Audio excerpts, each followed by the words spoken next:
rhinos weigh about 4,000 pounds. Little guy is about 1,000. 4,000? He's sitting right behind the mom.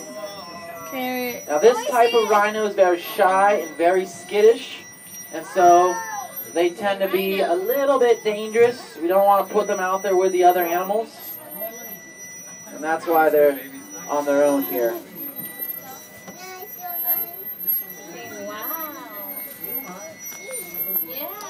What is that squeaking? Park is 1,800 acres. We are home to some of the biggest exhibits in the world. But we also have to remember we have shy animals that do not like being in big exhibits. The black rhino is one of those. Even though it's 4,000 pounds, they're very skittish animals, and so we kind of keep them like that. Now, the little baby was born after mom was pregnant for 16 months. So the little guy came out at 80 pounds. Bone, welcome to Earth. You're a baby rhino. Then it began to nurse. And when they nurse, they can take anywhere from 8 to 12 gallons of milk in a single day. I mean, they can really take in the milk, folks. And so they take in the milk and they get big very, very quickly. Left-hand side, there's a rhino out there on the edge of the water. A big boulder with horns and legs. This is a northern white rhino. This guy right here weighs about 6,000 pounds. It's actually a female. She is putting on the mud for a very important reason, and that is because it is hot, it is sunny, and she needs to protect her skin from not only the sun, but also insects. The mud helps her to cool down. It is also a great way of cleaning the skin, as we all know. If you've ever put on a mud face mask. Exfoliation is what that is called. So the northern white rhino out there in the water, they kind of have a sad story, and I don't know if it's going to have a good ending. The northern white rhino is down to 6. There are 6 of those left in the entire world. 6, that is it. We are trying our best to make sure that they can be on this planet for as long as possible, but it doesn't look like it's going to be for very long because they're not having babies. So what do we do now? I don't know. You know, maybe it'll come down to modern medicine of some kind, but or modern science, I should say, of some kind. But right now, I'm pretty. We have 6 left in the world. And it's no babies. Mom. On the right-hand side, we're looking for the white-colored animals. Now, I think I see some way out there. I see one sitting in the shade up a little closer. What are we looking at? So just look for them on the right. They're out there somewhere. It's called the addax. Now, the addax is a desert-adapted antelope, but this is another endangered animal. There's only 200 left in the wild. We've had 500 babies of this one, though. We're putting them back in the wild as we speak. So that's what it's all about. That's what we're trying to do out here at the park. We're trying to save these animals. Now, as we come into this exhibit, if you look on the right, and then if you look on the right, look at the top right corner of the exhibit. Top right corner of the exhibit. You'll see the vulture. And the repelled vulture, top right corner. These are the janitors of the wild. They are the cleanup crew. They are the ones who clean up after those lions. So the vulture out there on the right-hand side. Right there. You guys are walking around today. You see a vulture flying around. You look up and circling. You know, you need to sit down. You need to drink some water. Look healthy. Okay, vultures, you don't want that to be circling you. The vultures have a bald head. And that bald head is an optical illusion to make, optical. That bald head is an adaptation to basically not allow the rot and disease to get in the head feathers. So the bald head of the vulture.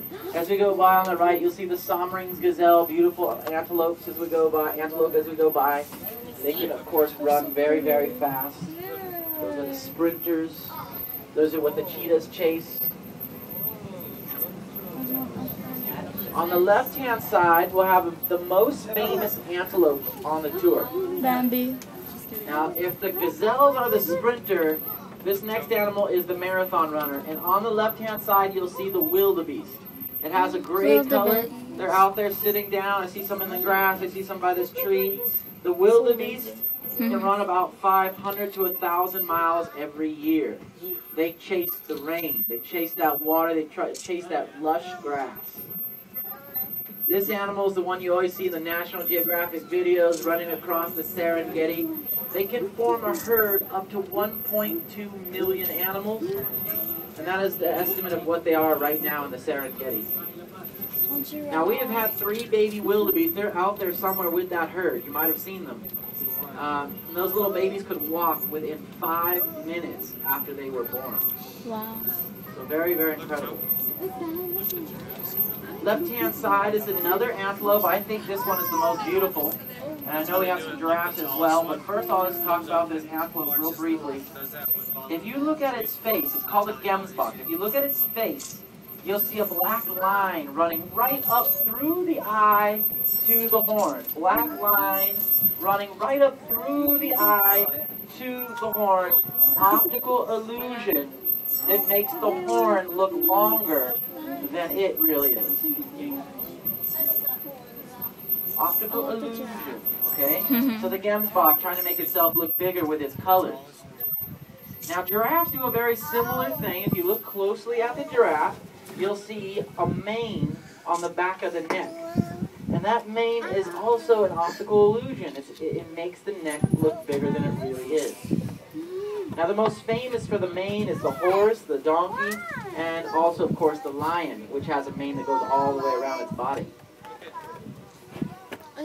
These particular giraffes are called reticulated, and in the wild what they do is they stand in the shadows of the trees, and their net-like pattern mimics the shadow of the tree that they eat. So they are basically wearing a natural camouflage. And you can see how each of them are standing in the shadow of a tree out there.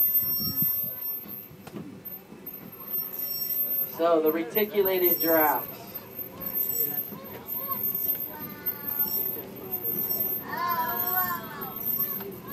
Every single animal we're looking at, 50 different kinds, they all have a different strategy. They all have a different way of surviving. Of course, the giraffes are tall, they can eat the leaves. But we also have the desert-adapted antelope, right? We have the sprinters, we have the marathon runners. Even the pink color of the flamingo is important. It's all about survival.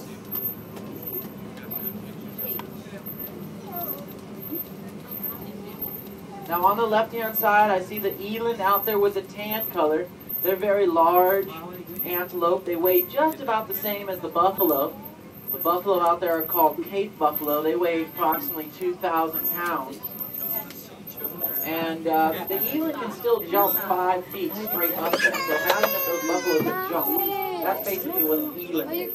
And those are the tan-colored animals way out there. I see one sitting in the grass. The Cape buffalo are straight down below us, right out on the left-hand side. And then you have the rhino sitting there. Now this is a male rhino. His name is Ongalifu. And Ongalifu is a northern white rhino. There are only 6 of these in the world. So this is a very endangered rhino. We saw the female in the water. This is the male. And these two together are the only northern whites in the Western Hemisphere. We are hoping they could have babies. They've been here a long time, though. And they're getting up there in age. They live to be 35. And in this case, they're both above 40. So they're both like 100, 110 years old. And so it doesn't look like we'll be having babies. On the right-hand side, we have the Somali wild ass. And if you look closely, you'll see 2 little babies standing by a tree up there. 2 little donkeys up there. Little tiny guys, wagging their tails, hanging out with the adults. They have a mohawk on the back of their neck, which makes their neck look bigger than it really is. Nice little optical illusion, as we saw on the giraffe. Here's the male. Here's the male's profile here. Now there are only 350 of these type of animals left in the wild. So this animal on the right-hand side is very, very endangered. 350 left. We've had 3 babies born in the last 3 weeks. Dang. And so you can see all 3 babies up there. And so this is what it's all about. We're trying to save these endangered animals. And so many of the animals you're seeing on this tour are increasingly endangered. One of the few animals that is not endangered is on the left-hand side.